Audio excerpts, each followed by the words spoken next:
weaken their evil terrorist proxies in the region.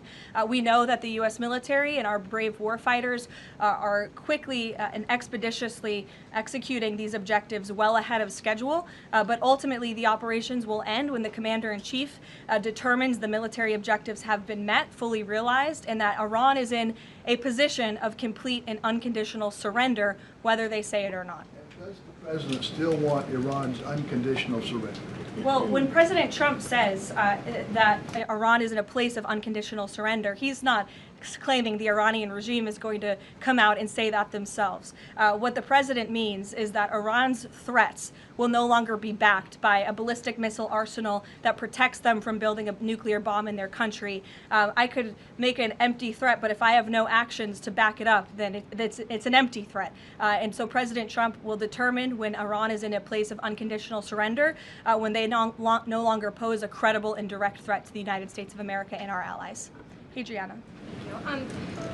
Can you explain why the Energy Secretary posted and then appeared to have deleted a post on X saying that the U.S. Navy escorted an oil tanker through the Strait of Hormuz?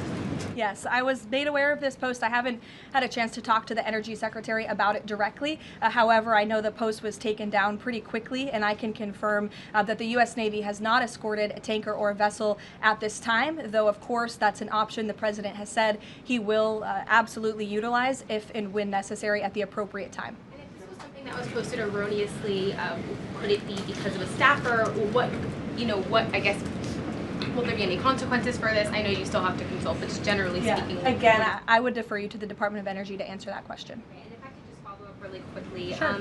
In terms of oil sanctions, the President said that there would be some sanctions that would be lifted. Would those be on Venezuela, Russia? Could you give some specifics there and then timing for that as well? Sure. I know it's something that the Treasury Department and the President's energy team continue to discuss, and they will ultimately consult with the President before decisions are made. I don't have any announcements on new sanctions or the lifting of new sanctions for you today. Alex. Thank you. Reuters has reported that about 150 U.S. service members have been injured so far. Can you confirm that number and elaborate on that?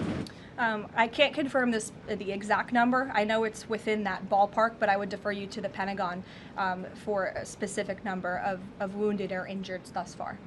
And then secondly, if I can, I wanted to ask about, excuse me,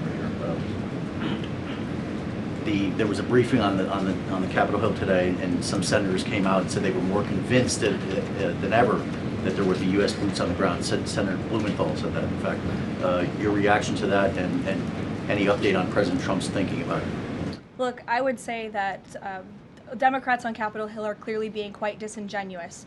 3 years ago, not a single Democrat voted against the resolution condemning Iran as the world's leading state sponsor of terror. Yet now, with President Trump as Commander-in-Chief finally taking the action that so many Democrats have called on the Commander-in-Chief to do for many, many years to wipe out the threat of a rogue Iranian terrorist regime, now all of a sudden Democrats are playing politics with this long-standing bipartisan policy of the United States, and 53 of them in the House recently voted against the resolution condemning Iran as the world's state sponsor of terror.